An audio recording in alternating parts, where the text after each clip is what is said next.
So Roger, this is where it all first started, isn't it? Yes, it is, yeah. So due to our local presence, we started arranging insurance for the Dove Clinic and Dr. Julian Kenyon. So I've spent many hours in there helping him and his staff sort out complaints and claims.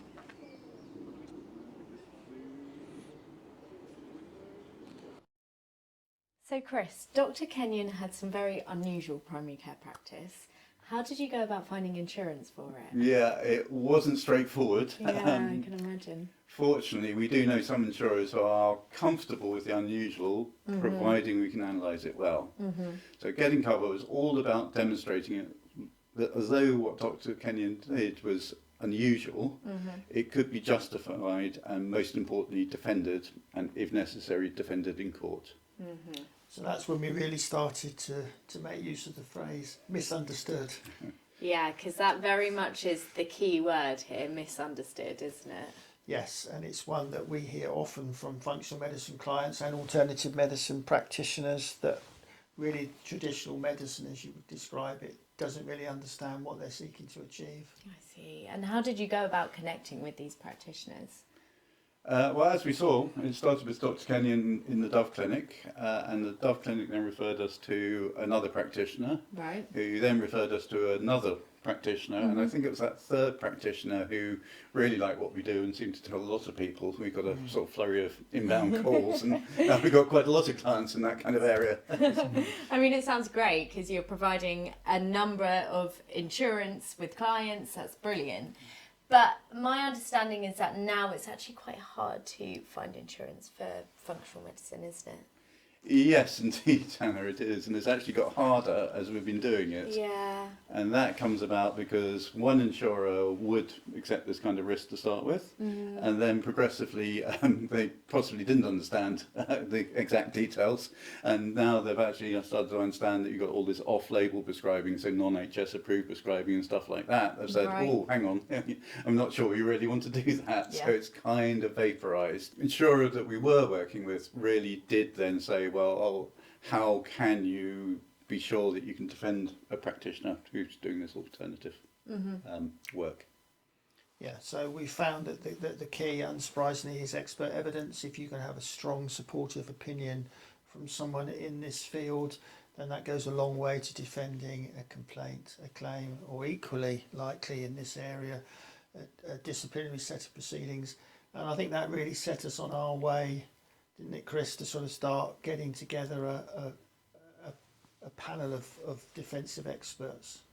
Right, I see. And is this how you specifically develop the new indemnity for functional medical practitioners? Yes, almost, Hannah, almost.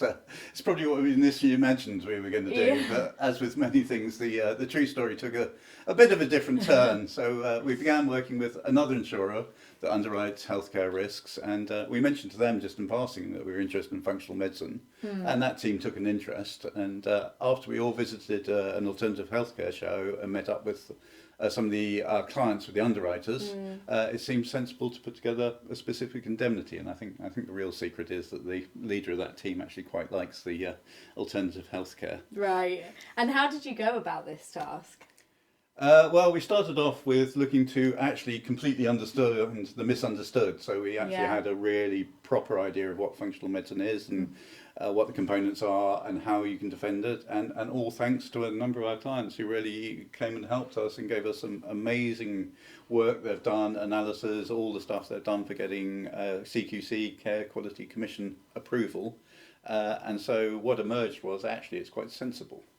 Yeah, so again, as you say, what has emerged is a practice that's not radically different from that of a private GP, in the sense that these people take time to understand the patient and their biology, and really what the root causes of their problems may be. So very often they'll try and tackle their concerns with diet and supplements.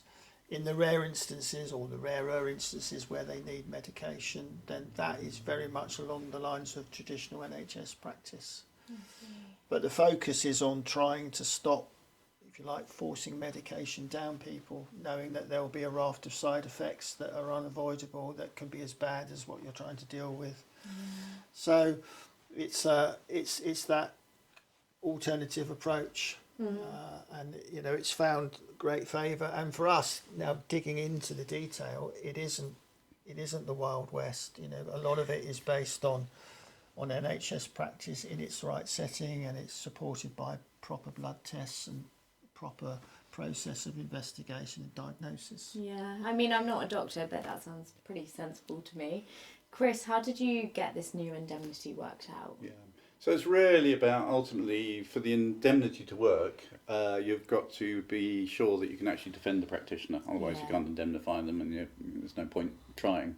So it was really working with our practitioners and with some of the groups that they're putting together now to represent them and even progress towards a Royal College status, to really get into the details. Some of these practitioners have actually been doing this work for decades, at least 10 years, in the case of the Dove Clinic, 20, 30 years.